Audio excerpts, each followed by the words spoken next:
Magandang araw sa lahat. Kasalukuyan po ako nandito ngayon sa Malolos Bayan upang alamin ang estado ng presyo ng mga bilihing partikular na ng mga prutas dahil malapit na nga po ang Kapaskuhan at Bagong Taon.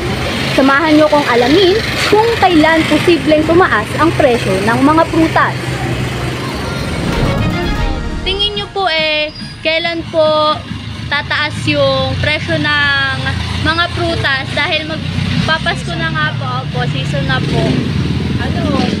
Wala namang fix mo ngayon yung presyo ng prutas. Araw-araw tumataas.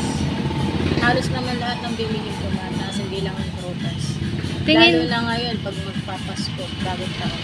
Tingin nyo po magkano po yung itataas po ng mga prutas ngayong papalapit na po yung Pasko?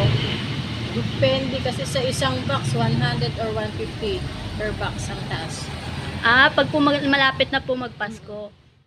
Habang ang kasalukuyang presyo naman ng mga bilog na prutas ngayon ay naglalaro sa 30 pesos hanggang 100 pesos. Katulad ng ubas, ang 1/4 ay nagkakahalaga ng 30 pesos.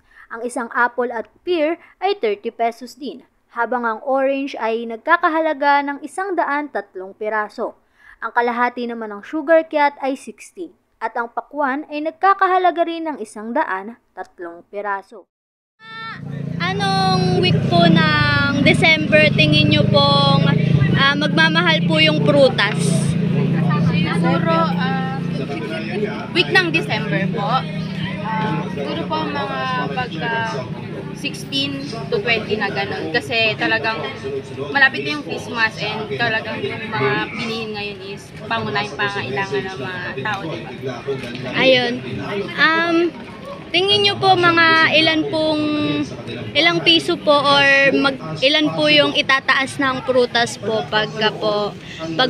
pagpatong po nung 16 po? Siguro mga 3 piso ganun ang itataas. 5 pesos. May balak po ba kayong kompletuhin po yung 12 prutas sa bagong taon po? Yes naman. Kahit po Kahit mahirap ang buhay, yun ang pinakaano namin. Ano tawag doon? Tradition. Tradition ng mga Pilipino. Ano po yung parang tips nyo po para po makumpleto po siya yung mga prutas po sa kabila po ng mga pagtaas ng presyo? So, ang gawin nila, kahit padala-dalawa or 1/4, gano'n, para makumpleto yung 12 na prutas.